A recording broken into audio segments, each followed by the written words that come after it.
ஒரு 10-15 பேர் சாப்பிட்ற அளவுக்கு சிக்கன் பிரியாணி 65 எல்லாம் ரெடி பண்ணிட்டு இருந்தோம். பிரியாணிக்கு தேவையான எல்லாம் கட் பண்ணும்போது இந்த புதினா மட்டும் மிஸ்ஸிங். அதான் நம்ம தோட்டத்திலேயே அவ்வளோ இருக்கே, ஓடி போய் பறிச்சுட்டு வரலான்னு ஃப்ரெஷ்ஷாக புதினா மட்டும் சூப்பராக பறிச்சு எடுத்துட்டு வந்திருந்தோம்.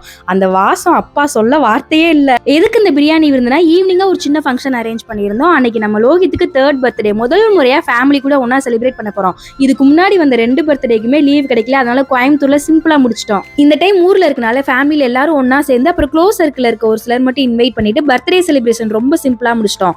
எல்லாருக்கும் வீட்லயே சாப்பாடு ரெடி பண்ணிடலாம்னு சொல்லிட்டு சிக்கன் பிரியாணி 65 ஆளுக்கு ஒரு வேலையை பிரிச்சு கடகடன் எல்லாம் ரெடி பண்ணிட்டு இருந்தோம். ரெடி பண்ணி முடிச்சுட்டு இங்க பக்கத்துலேயே ஒரு கோயில் இருக்காங்க, போயிட்டு சூப்பரா சாமி கும்பிட்டு வந்தாச்சு. அப்பவே டைம் 7:30 கிட்ட ஆயிடுச்சு. டெக்கரேஷன் பண்றதுக்குலாம் சுத்தமா டைம் இல்லை, ஏதோ எங்களுக்கு தெரிஞ்ச மாதிரி சிம்பிளா ஏனோ தானோன்னு பண்ணிட்டு இருந்தோம்.